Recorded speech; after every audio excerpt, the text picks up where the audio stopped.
Në një mbrëmje të mbushur me emocione në arenën kombëtare të Tiranës, Egnatia Rogozhinës ka triumfuar me rezultatin bindës 4-0 ndaj Vllaznisë të Shkodrës, duke siguruar titullin kampion të superiores në sezonin 2024-2025.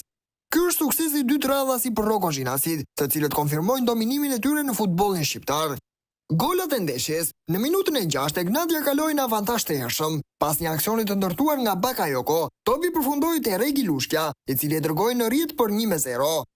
Në minutën e 49, në fillim të pjesës së dytë, Lushkja shënoi sërish, këtë herë me një goditje me kokë pas një goditje këndi, duke dyfishuar rezultatin në avantazh 2-0. Në minutën e 82, Leo Malo përfitoi nga një pasiguri e mbrojtjes shkodrane dhe realizoi golin e tretë për Egnatian. Në minutën e 94 në shtesë, u i kavulosi fitoren me një gol të katërt, duke e çuar rezultatin përfundimtar në 4-0. Vllaznia pati disa tentativa për të ndryshuar rrjedhën e ndeshjes, por pa sukses. Portieri Dajsinani i Egnatias u tregua shumë i sigurt në disa raste, duke ruajtur portën e paprekur.